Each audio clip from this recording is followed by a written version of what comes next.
Yo, what's going on? And welcome to episode 6 of Gimpy Bytes, the only place on YouTube that combines disability and gaming into one fine point on the space-time continuum. I am always in Captain Gimpy. And I am Zen Burro. Yeah. Or rather, as always, because today I can't talk. See, I'm coming at you with this post-shower park hair. Today we have a different episode for you. We're kind of going to talk about how we came about to do this show, our experience with clashing into accessibility in gaming, and what eventually brought us here. Yeah. So, for me, I guess I'll start. Yeah. For me, growing up, I didn't really think about how accessible a game was because while my hands were a little weird, I just kind of brushed it off as like, oh, I gotta get used to this thing. For example, my very first video game console that I owned was a Nintendo 64. And yes, you can laugh at me all you want. Yeah. I know this guy does. He was late to the game. He was really late to the game. Yeah.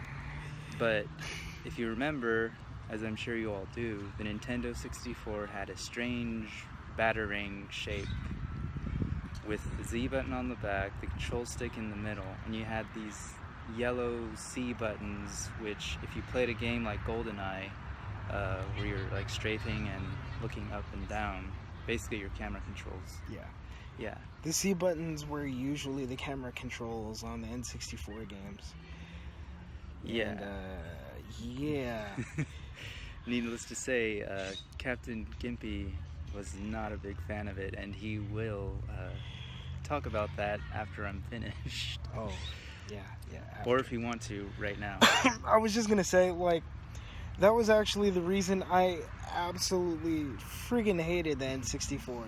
I mean, going back now and playing this stuff on emulators, of course, with games that one or both of us had owned at one point or another, Yep. For legality purposes.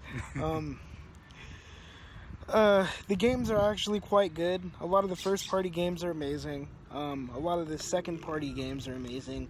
And by second-party, I mean mostly Rareware. But, those are really good games. But the problem is the control was very difficult to hold. And the C buttons made for some very, very clunky camera controls. And for those of you who tell me that the N64 control was good, it's objectively not, because Nintendo didn't stay with it when they released the GameCube. They changed the function of the C buttons to the C stick, which is essentially analog stick number 2 from the DualShock model. However, I will say that the GameCube control was such an improvement. It was more ergonomically comfortable, and you could play on it for way longer than any of its competitors. So Nintendo learned. It does learn. Yep, and for me personally, I just got used to the N64 controller, but I never liked it at all. In fact, when I encountered a PlayStation 1 controller, I was like, oh, this is really good. Dude, yeah. Yeah, I was touched. You want to know the irony of that is the not the N64, but rather the PlayStation DualShocks and the original PlayStation control were actually somewhat modeled off of the SNES control. So I remember that. Nintendo had it right the first time, and they kind of instead of improving on that, they were like, you know what, let's just get something that people are going to want to throw. Yeah. The Z buttons eventually the Z trigger actually evolved into a shoulder button, which was a lot better.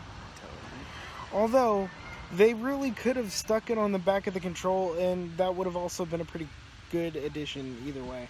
The Z trigger was actually the best feature of the stupid boomerang thing.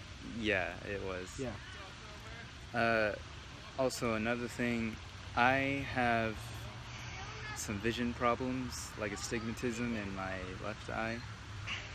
And needless to say, this affects how I read text.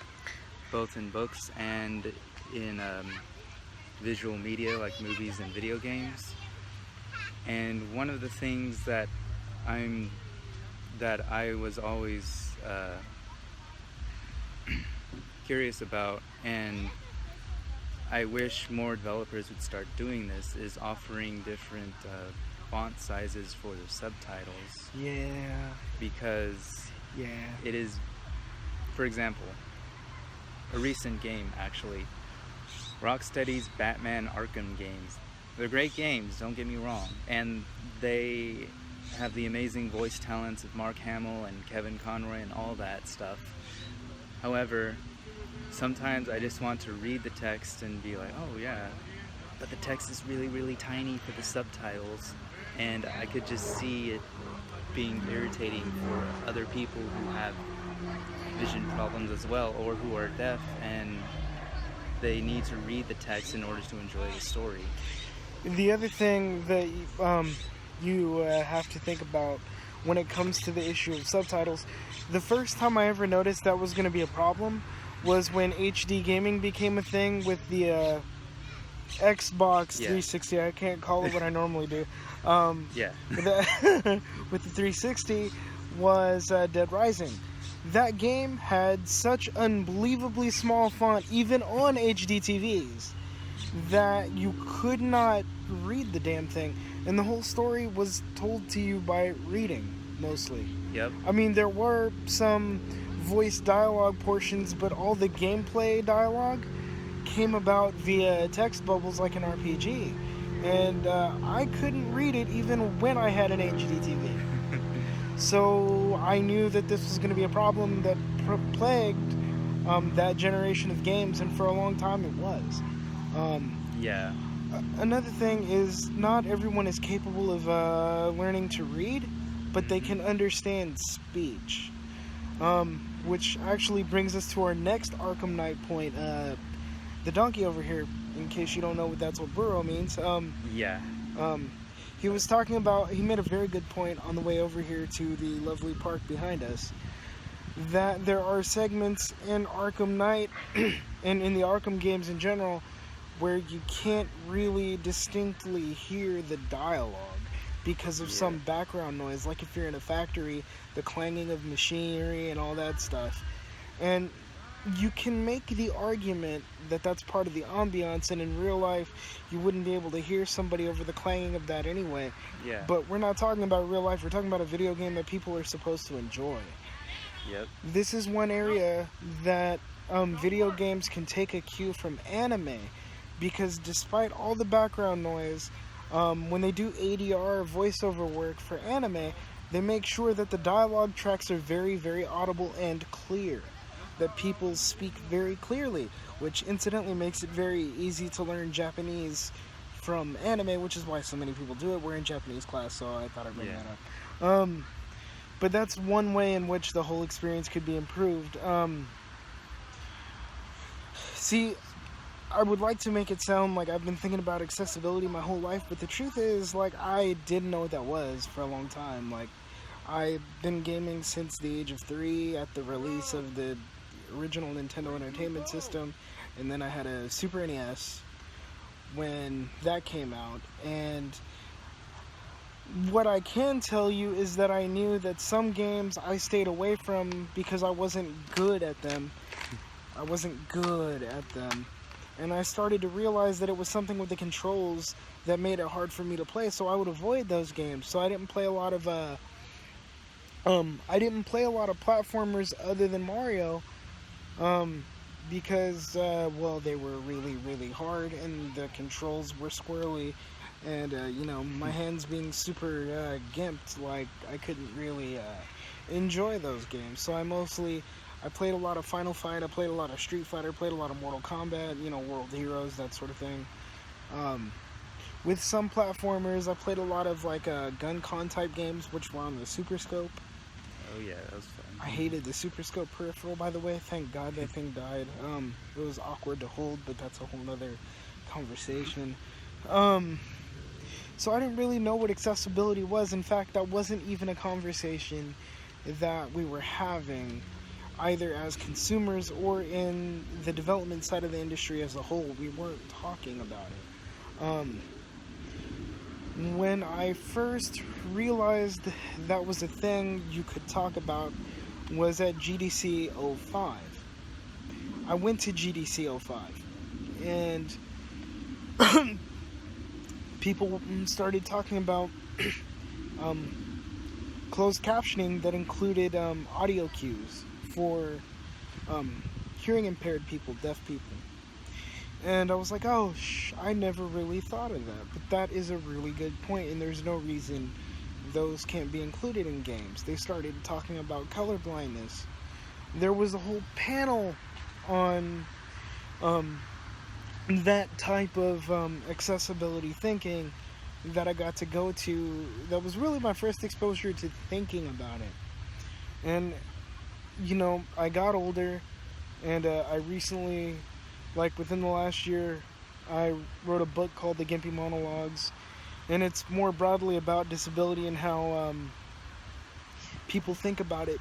There are a lot of books on the sociology of disability and the medical aspects of disability, but not so many that really get personal with it, and that was my goal. And then as I'm struggling to write another book, honestly, I started thinking about how does that matter to one of the things that has been a lifelong passion of mine in video games. And I really started thinking about it. I'm like, dude, a lot of games aren't accessible. And when it really kind of smacked me in the face was with the Wii. Oh yeah. The Wii. Or the GameCube Plus, if you prefer. Because it is essentially GameCube hardware. Yep. But how was that experience with the Wii? I mean, I've been to your house when you had that Wii, and I could see firsthand.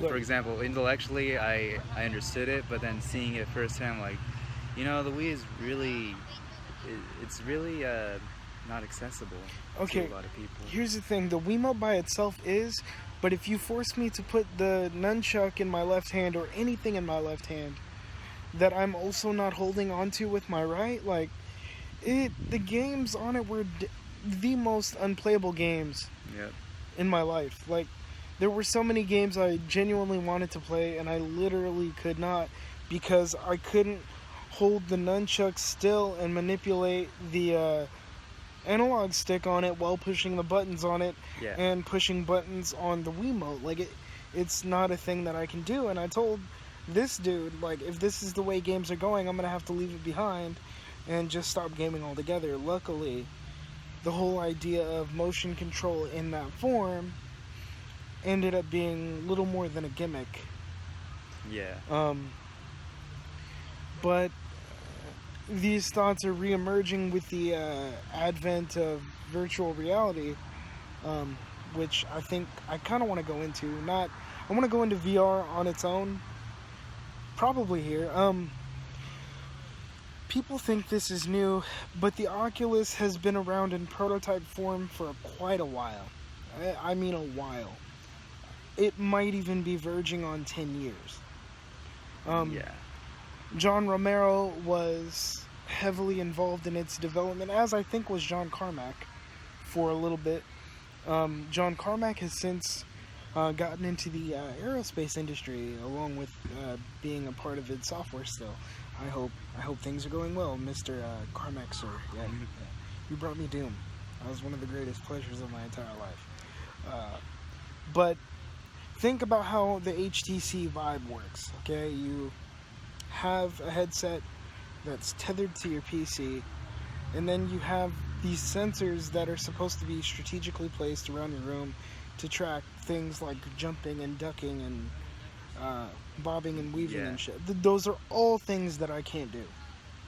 Yeah, do you see me jumping in a wheelchair? No, this isn't some wheelchair cart game. Right. Yeah. And again, if VR is the way the games are going, you will probably see me stick exclusively to older titles or just run emulators, because there's nothing else to do. Either that or I'm going to have to leave the whole thing behind, which genuinely makes me sad, because I mean, dude, I've been gaming for like 30 years of my life. Like, I don't really want to not. Yeah. Yeah, it's a part of you. And I've been gaming for half of that. I'd say like 16, 17 years full time. Aren't you 27? That's it? Yeah, well, you got to consider I did come to it relatively late. Yeah, he forgets that I was in different circumstances. I'm over here talking about like all these cool arcade games that I played. He's like, what? And then I have to fire up name and like show them to you, and you're like, oh, these are cool. And I'm like, see, none of these ideas are new. Like, yeah, they're really old ideas. They've been put into new forms. It's funny because I gave my brother via emulators, which is why I'm kind of passionate about those things. I mean, I understand some legal issues inherent in their creation, usage, and maintenance, but they are the absolute best way to maintain an active living archive of the history of video games for posterity's sake. Yeah, and you can't forget that history. And my brother, who will maybe be on here at one point, at some point in the future, he goes by the name Growling Zeus Online. And if you see him, you know, Captain Gimpy says hi, tell him you watch the show. He'll really like that. He's super proud of even the dumb things I do for whatever reason.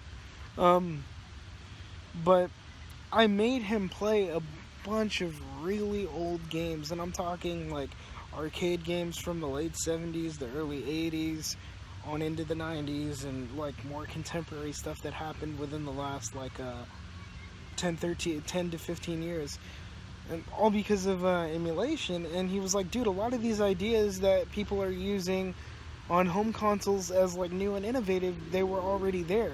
Like the whole idea of like a first-person sort of boxing game already existed. The original Punch-Out arcade machine was that type of machine. You would sit there and put on gloves, and the machine had pressure plates, and you'd bob and weave, and it would just be you doing this. And that's not, I mean, Wii Boxing did that, but that's not new. Nah. Shit, Punch-Out on the Wii did that. That's not new. It's an old idea. But if you don't know the history of the games you're playing, you think that these developers are giving you something brand new, when in reality what they're doing, not wrongly mind you, because there are only so many truly original things you can do that people will actually play, so I'm not going to say that. But when you let them package it to you as new, it has a bigger draw. And if you know the history of the games you play, they can't do that. And then you have to think with the rational part of your brain, like, does this really bring me enjoyment? Is this worth my $60? At the end of the day, that's the most important question. Yep. Is this worth my $60? So yeah, I started thinking about accessibility because of the Wii and VR and that sort of thing.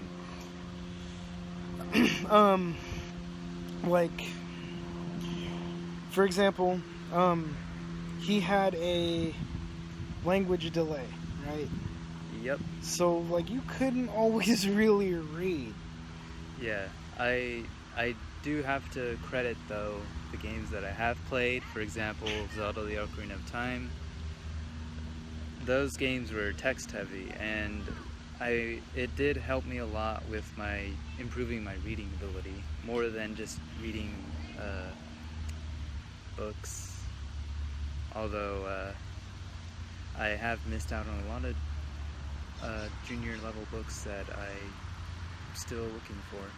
But yeah, those games helped me a lot.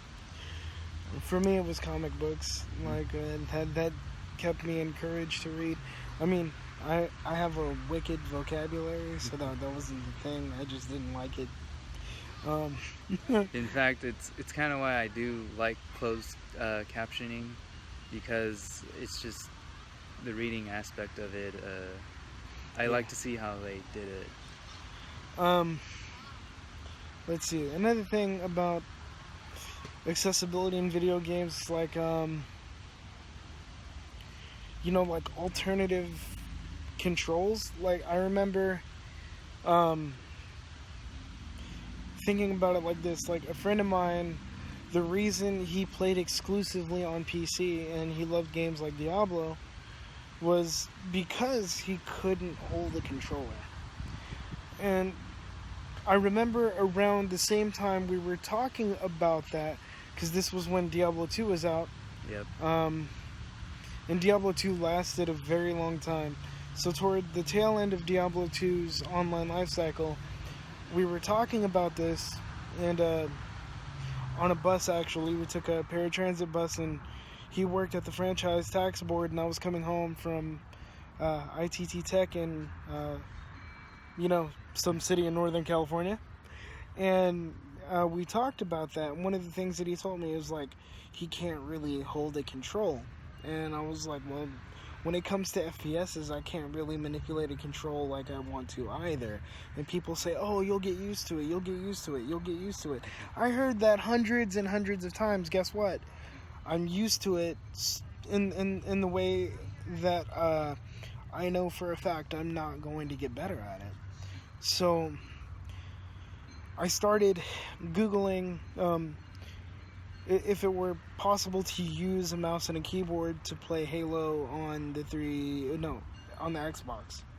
It turns out there was, but it was drastically expensive. And I came across so many gamer forums that were basically like, oh, that's cheating, that's cheating, that's cheating. What one person calls cheating might be another person's only way to play the game.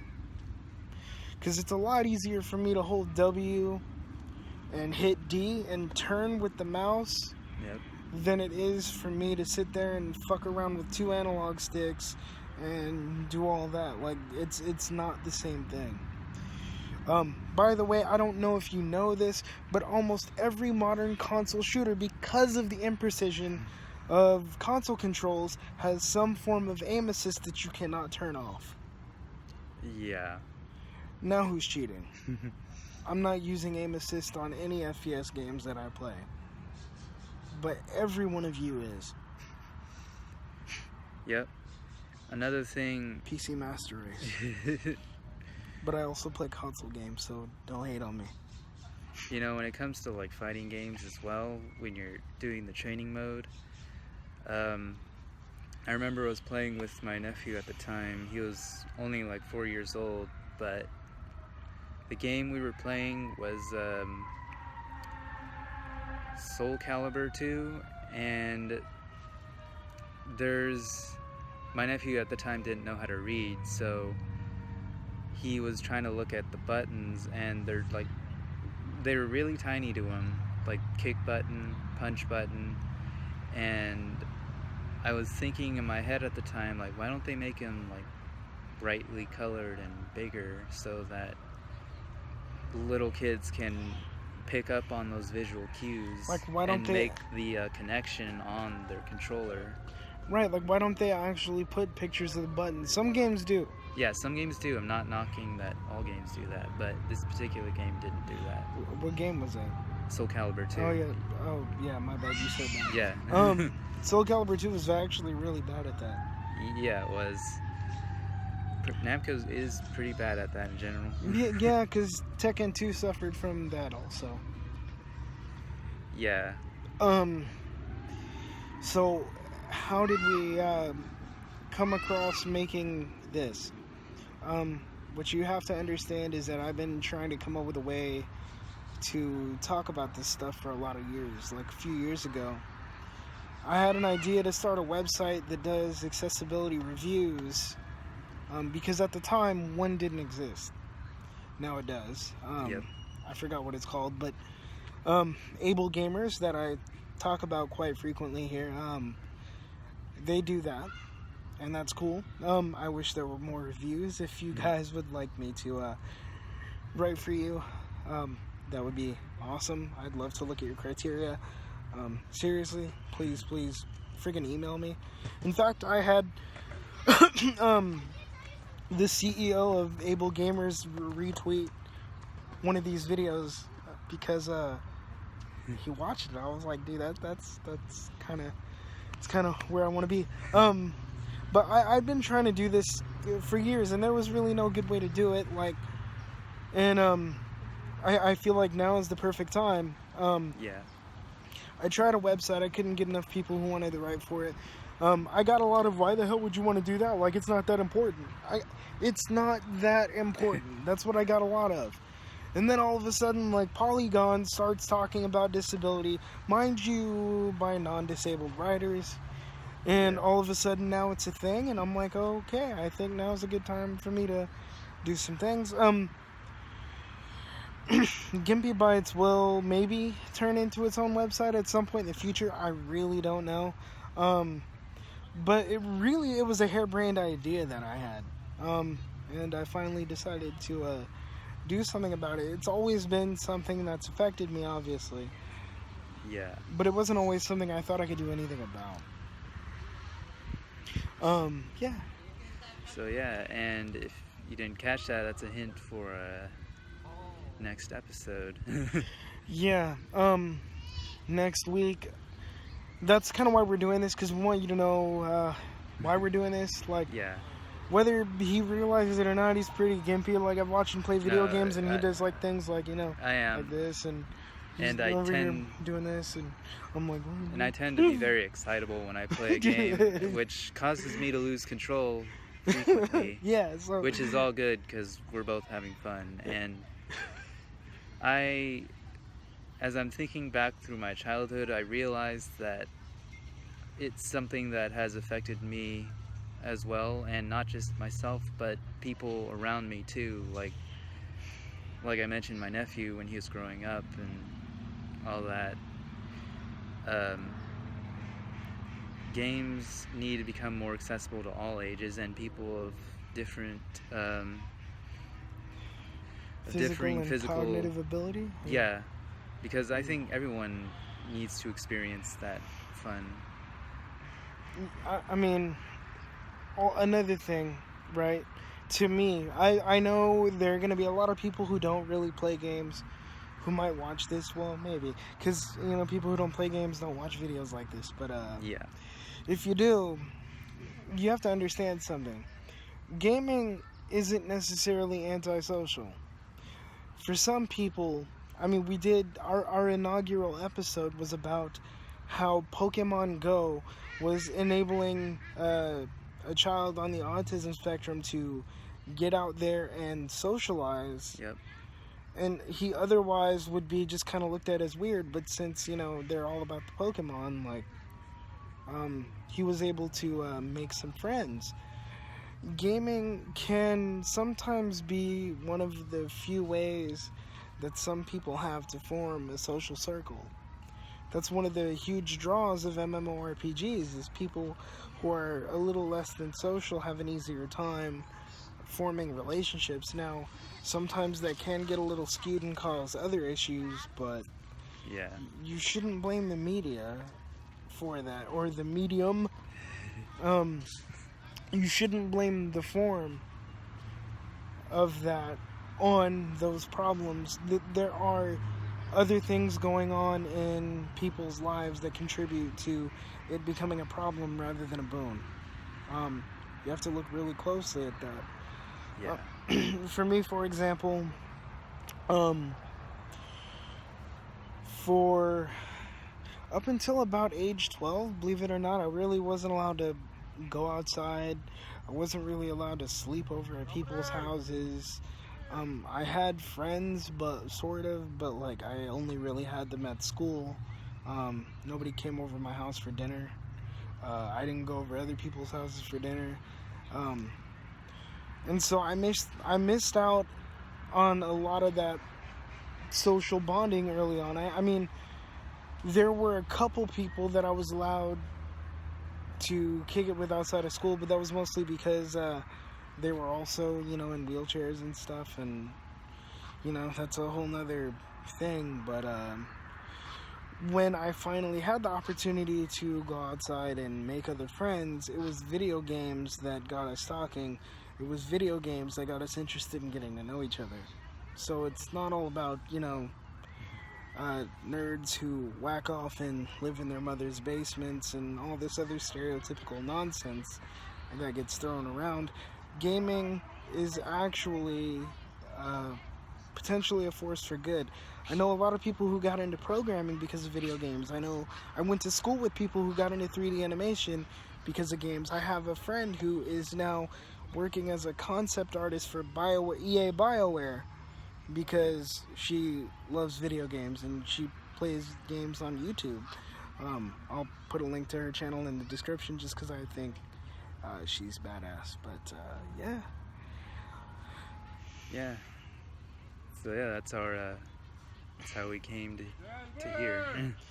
What we have coming up for next week is really cool. We talked about Mr. Ian Hamilton and his resources for developers to ensure that their games are accessible or as accessible as possible. We're going to take a look at some of those guidelines and share our thoughts with you on them, and that will be next week's episode. So we hope to see you next time, and catch you on the flip side. Y'all.